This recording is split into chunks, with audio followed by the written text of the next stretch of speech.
It's for your own good. I hope. You never have to understand what those words feel like. 3 weeks later, the woman who walked through those doors changed everything. The day my daughter smiled, kissed my forehead, and left me at a nursing home, she believed she had already won. She thought the house was hers, the money was hers, and my future was no longer my decision.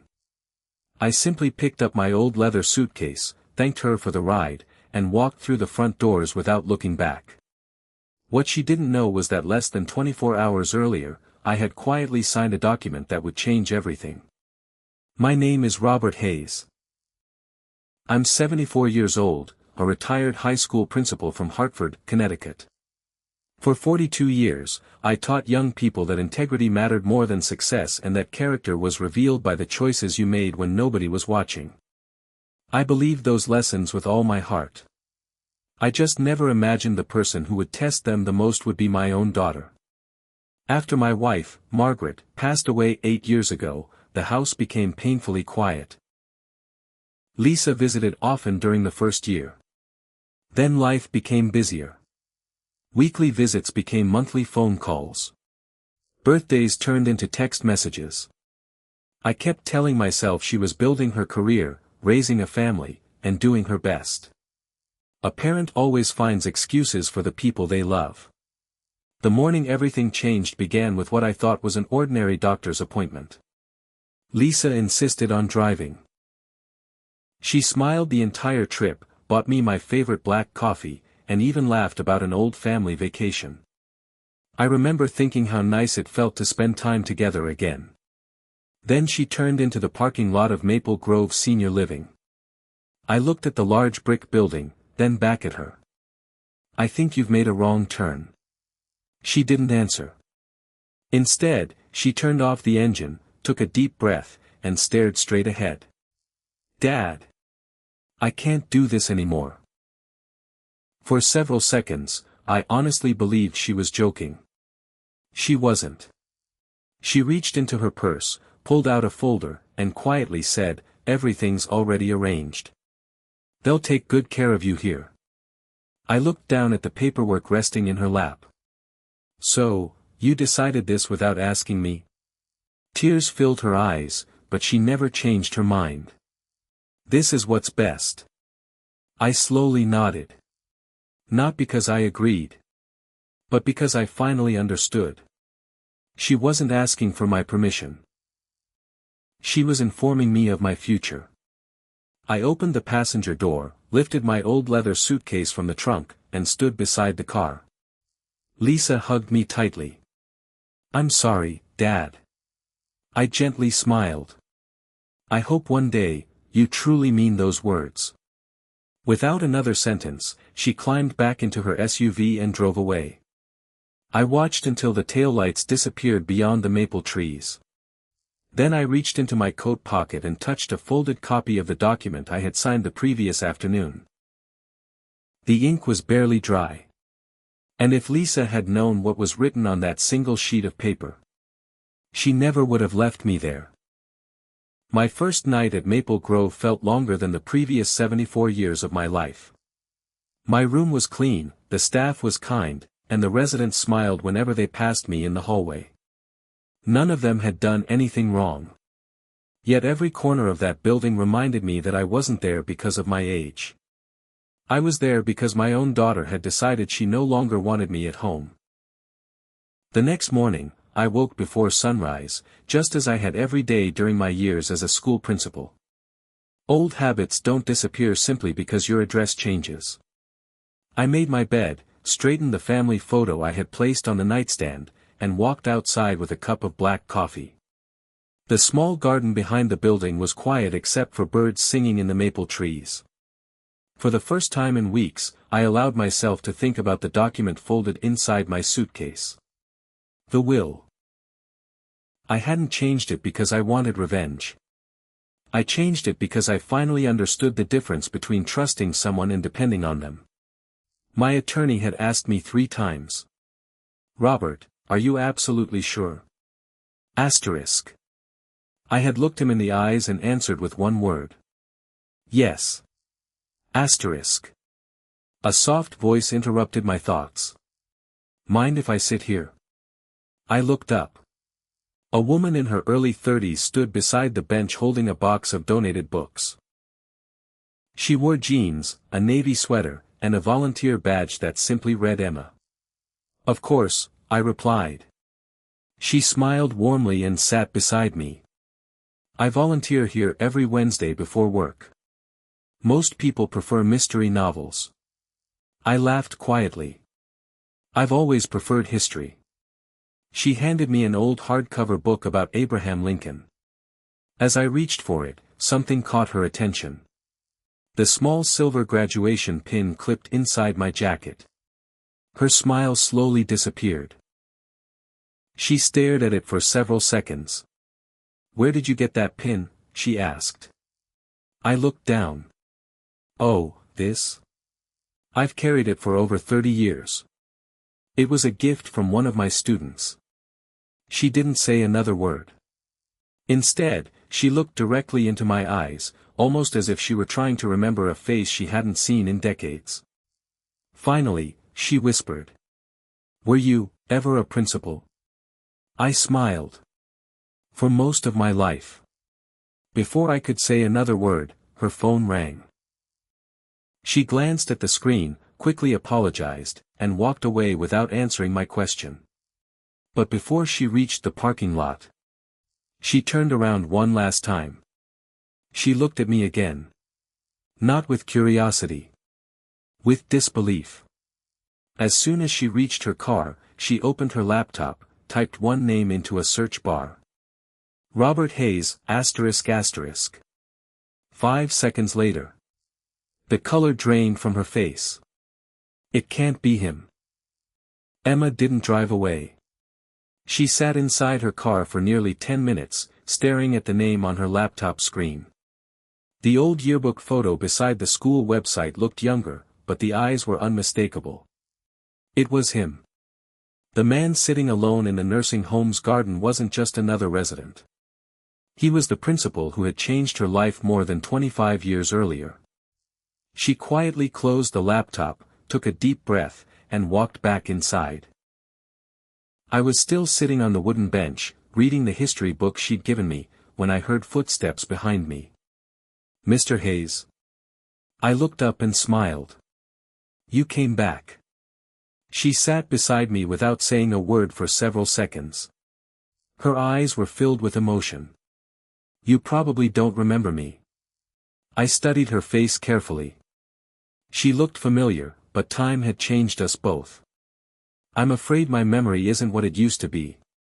She smiled softly. "My name is Emma Brooks." The name echoed somewhere deep in my mind. Then, like an old classroom door opening after years of being locked, I remembered. A shy 16-year-old girl who always sat in the back row. The student who worked evenings at a grocery store after school. The girl who almost dropped out because her family couldn't afford college applications.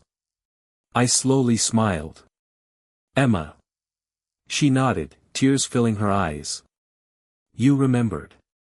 How could I forget? You were one of the hardest working students I ever met." Emma laughed through her tears. "I wouldn't be where I am today if you hadn't stayed after school every Friday helping me with scholarship applications." I shook my head. "You earned every opportunity yourself." "No," she replied gently. "You gave me the chance to believe I deserved one." For a moment, neither of us spoke. The autumn breeze carried leaves across the garden, and I realized this was the first genuine conversation I'd had since arriving at Maple Grove. Emma looked around the nursing home before asking the question she had been holding back. "Mr. Hayes, why are you here?" I smiled politely. "My daughter thought this would be the best place for me." She looked at me carefully. "Is that what you believe?" I didn't answer immediately. After a long silence, I quietly said, "Parents spend their whole lives protecting their children. Sometimes they keep protecting them even after they've been hurt." Emma lowered her eyes. She understood exactly what I wasn't saying. When visiting hours ended, she stood to leave. Before walking away, she handed me her business card. "If you ever need anything. I mean anything. Please call me." I slipped the card into my jacket pocket and thanked her. She smiled one last time before leaving the garden. But she didn't go home. Instead, she drove straight to the office of one of the best estate attorneys in Hartford. Because deep down, she no longer believed Robert Hayes had come to Maple Grove by choice. The following afternoon, Emma walked back into Maple Grove carrying nothing but a notebook and a quiet determination. She wasn't there as a successful business owner anymore. She was there as a former student trying to understand why the man who had spent his entire life helping others was suddenly living alone in a nursing home. I was in the library organizing a shelf of donated books when she found me. "I hope I'm not interrupting." "Not at all," I said with a smile. "Retirement gives you more free time than you know what to do with." She laughed, but I could tell something was weighing on her mind. We spent nearly an hour talking about old classmates, forgotten school plays, football games, and the scholarship program we'd built decades earlier. For the first time since arriving at Maple Grove, I wasn't thinking about the room upstairs or the silence waiting for me at night. Then Emma asked the question I knew was coming. "Mr. Hayes, did you choose to move here?" I looked out the window for a long moment before answering. My daughter believed it was the best decision. "That's not what I asked." I smiled sadly. "No." She didn't speak again. She simply nodded, as if she had already suspected the answer. Before leaving, she reached into her purse and handed me a small envelope. "My business card is inside. I already have it." "I know." She smiled. "This one has my personal number. If you ever need anything, call me first." After she left, I placed the envelope inside my suitcase beside the folded copy of my new will. Neither of them knew they were lying next to each other. That evening, Emma sat across from attorney Michael Reynolds, one of Hartford's most respected estate lawyers. She slid a legal folder across his desk. "I need you to review something." "What is it?" "My former principal was placed in a nursing home by his daughter." Michael frowned. "Did he ask for legal help?" "No." "Then why are you involved?" Emma looked him straight in the eyes. "Because good people rarely ask for help. They're usually too busy protecting the people who hurt them." Michael slowly opened the public property records Emma had requested earlier that day. A few minutes later, his expression changed. "This doesn't make sense." Emma leaned forward. "What is it?" "The ownership records were updated 6 months ago." "So?" Michael tapped one page with his finger. "Robert didn't transfer the house. He transferred financial authority." Emma looked confused. "What's the difference?" Michael took a deep breath. "The house is still legally his. But someone now controls almost every financial decision he can make." He closed the folder and looked directly at Emma. "If those documents were signed under pressure. This case is about to become much bigger than a family disagreement." Emma stared at the paperwork in complete silence. For the first time, she realized Robert hadn't just lost his home. Someone had quietly taken control of his life. Attorney Michael Reynolds didn't say another word for almost a minute. He carefully compared every page, every signature, and every date before closing the file. When he finally looked up at Emma, the concern on his face told her everything. "These documents don't look normal," he said quietly. Emma leaned forward. "What do you mean?" "Your principal didn't transfer ownership of his home. But he did sign documents giving someone broad authority over his finances." "Could they have taken advantage of him?" Michael didn't answer immediately. If he signed those papers without fully understanding them, a judge could question whether they should remain valid. Emma thanked him and left the office carrying copies of the records. During the drive to Maple Grove, she couldn't stop thinking about Robert. He had spent his entire life helping students make good decisions, yet when it came to his own future, he trusted the one person he believed would never hurt him. The next morning, she found Robert sitting alone in the garden, feeding small birds that gathered around the bench. "You look worried," he said with a gentle smile. Emma sat beside him. "I met with an attorney yesterday." Robert looked at her, surprised. "You shouldn't be spending your time or money on an old teacher." She shook her head. "You once spent your time on a scared teenager who couldn't afford college applications." Robert smiled softly. "I remember. So let me return the favor." For a long moment, neither of them spoke. The wind carried red and golden leaves across the walking path while other residents enjoyed the warm autumn sun. Finally, Emma asked the question she had been avoiding. "Did Lisa explain every paper she asked you to sign?" Robert looked toward the trees before answering.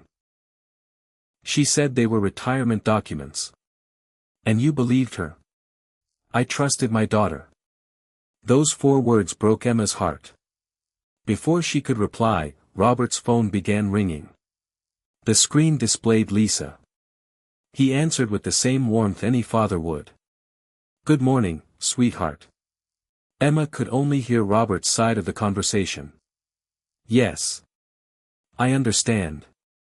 No, I haven't seen it." After a few more seconds, he quietly ended the call. "What did she want?"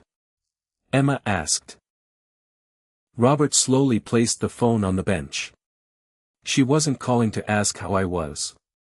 Emma remained silent.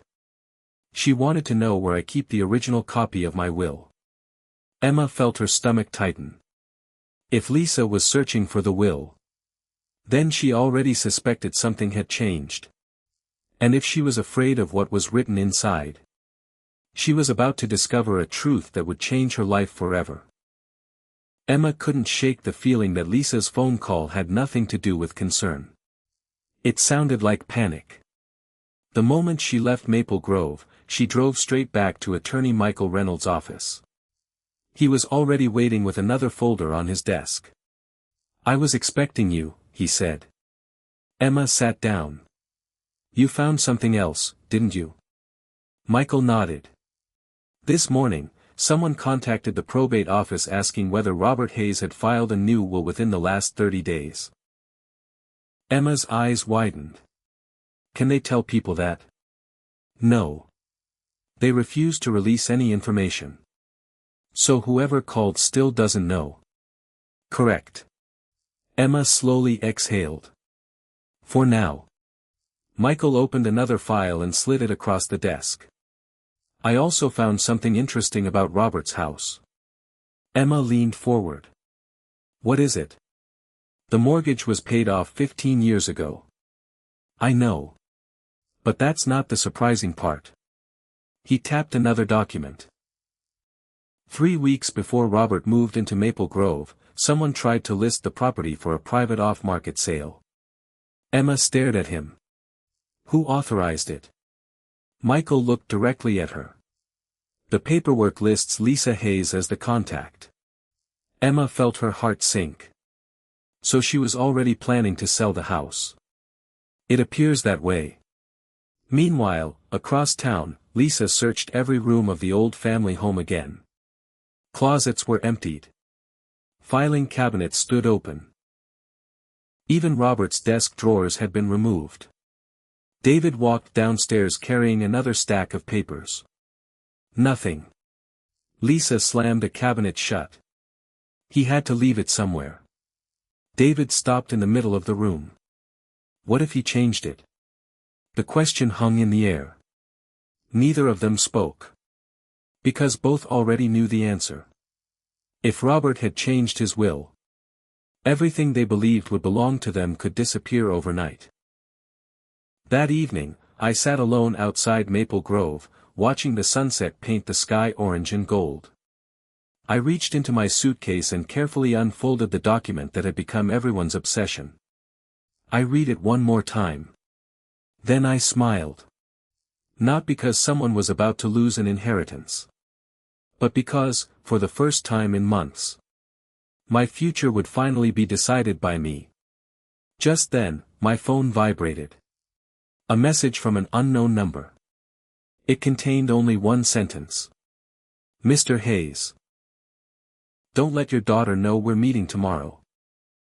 The message stayed on my phone for several seconds before I locked the screen and slipped it back into my pocket.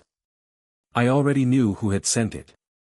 Only one person besides me knew what was inside my new will, my attorney, Michael Reynolds. If he wanted to meet in secret, there had to be a reason. The following morning, Emma picked me up from Maple Grove just after breakfast.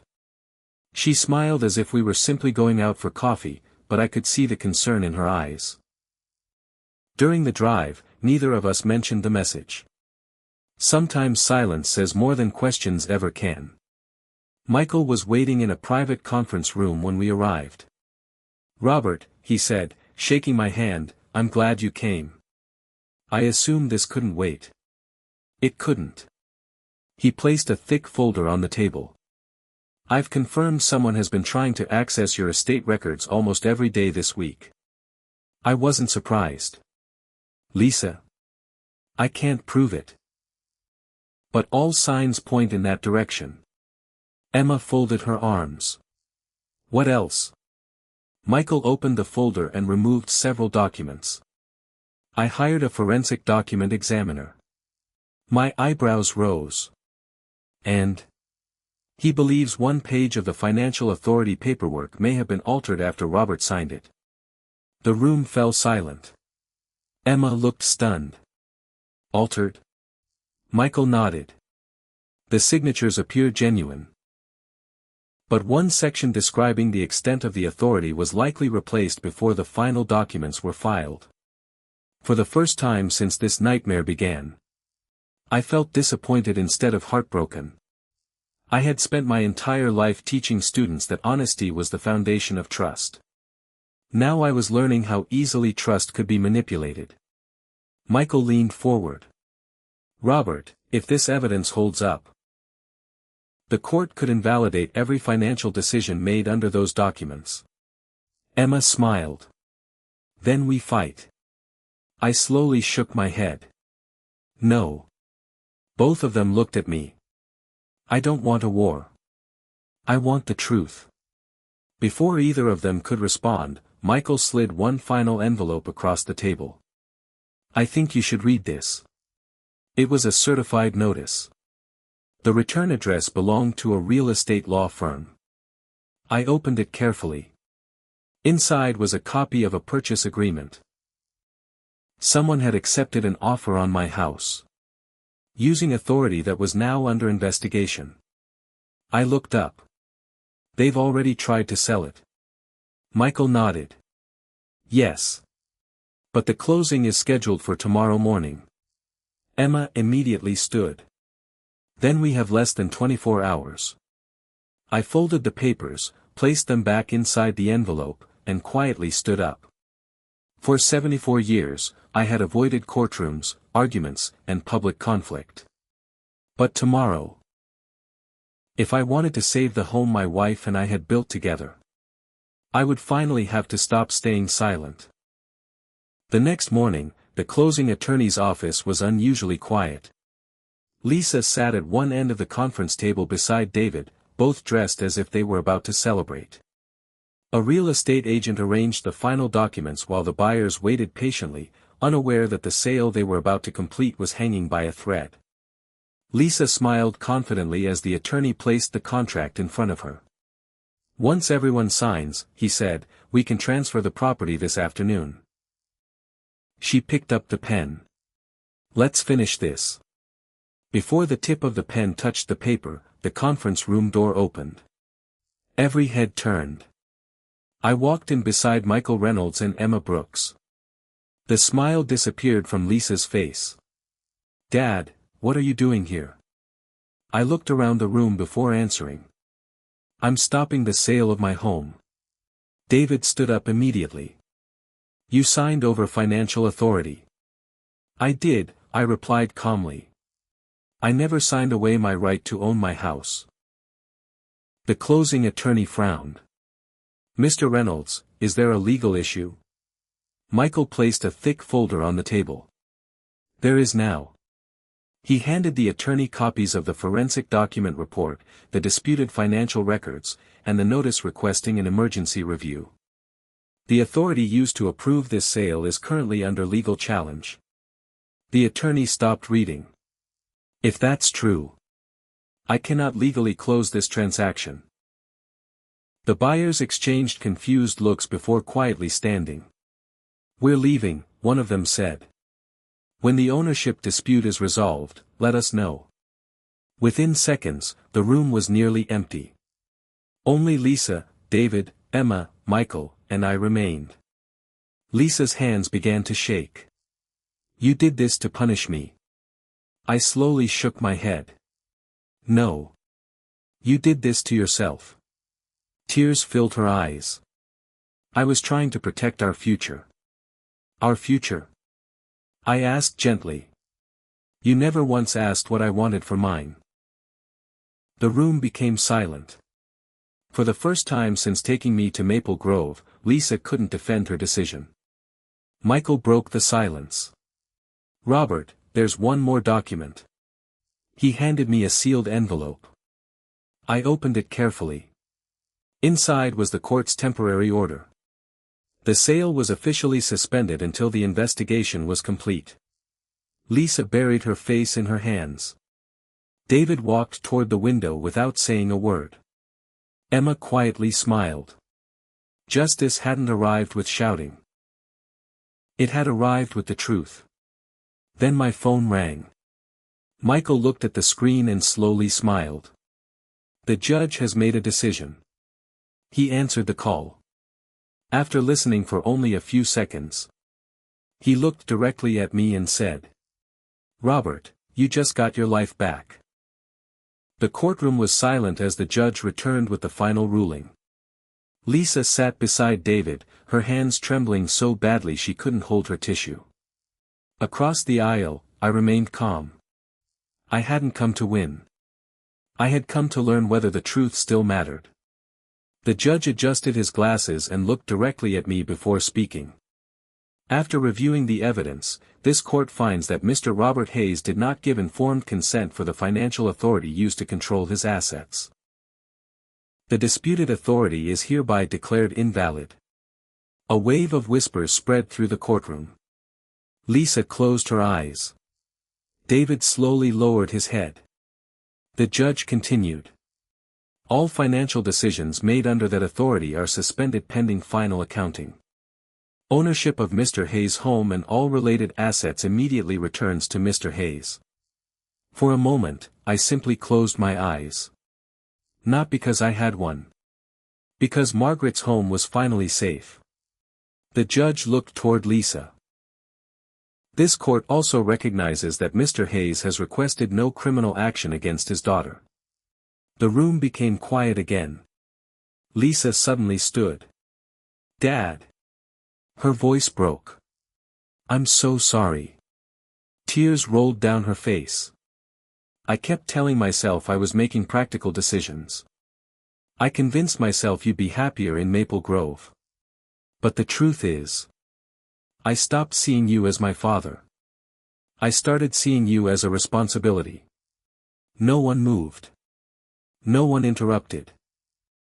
She slowly walked across the courtroom until she was standing only a few feet away from me. I don't deserve your forgiveness. I know. I just needed you to hear the truth.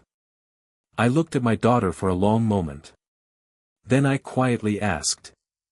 When was the last time we had dinner together? Without talking about money? She couldn't answer. Because neither of us remembered. I reached into my briefcase and removed the original copy of my new will. Lisa stared at the envelope.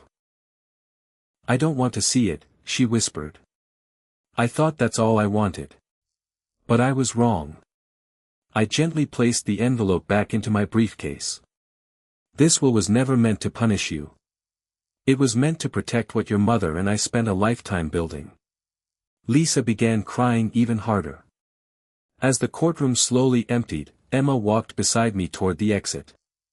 So, what happens now? I looked back one last time. Lisa was still standing exactly where I'd left her. Alone. Not because she had lost an inheritance, but because she had finally understood what her choices had cost. I took a deep breath. The hardest part. I haven't told her yet. Emma looked at me, confused. What haven't you told her? I looked out the courthouse window and quietly smiled. The will was only half of my decision. The courthouse slowly emptied, but Lisa never moved. She stood exactly where the judge had left her, staring at the floor, while people quietly walked past without saying a word. For the first time in years, there were no lawyers speaking for her, no paperwork to hide behind, and no excuses left to make. There was only silence. I walked toward her and gently placed my hand on her shoulder. Come with me. She looked surprised but quietly followed me outside. Instead of driving back to Maple Grove, I asked Emma to stop in front of our old family home. The same white porch. The same oak tree Margaret had planted the year Lisa was born. The same swing where the three of us had spent countless summer evenings laughing together. Lisa stood at the front gate and began crying. I don't deserve to be here. No, I answered softly. You deserve to remember.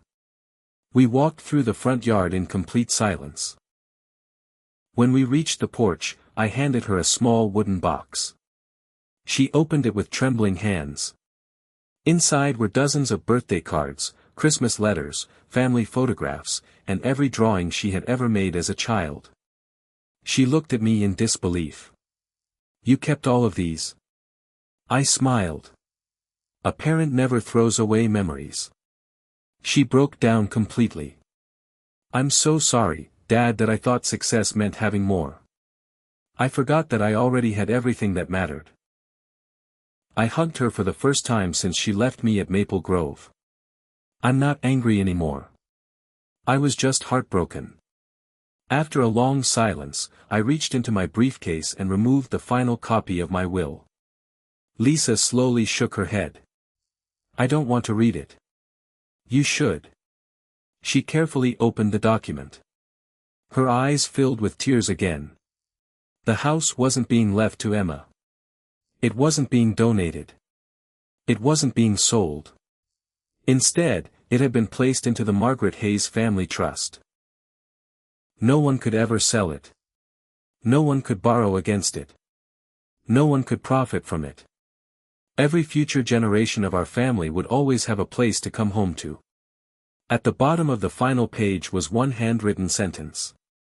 A house can be inherited, but a home must be protected. Lisa looked up at me. You already forgave me before I apologized. I nodded. Because forgiveness isn't earned after death. It's given while there's still time to change. Months later, Lisa began volunteering every Saturday at Maple Grove Senior Living. Not because a judge ordered her to. Because she wanted to. Emma joined her. Together, they started a program connecting local students with lonely seniors, giving both generations a second chance to learn from each other. As for me, I returned to the front porch every Sunday evening, sitting beneath Margaret's oak tree with a cup of black coffee, watching my daughter laugh with the residents she once overlooked. At that moment, I realized something. The greatest revenge was never changing my will. It was watching my daughter become the woman her mother always believed she could be.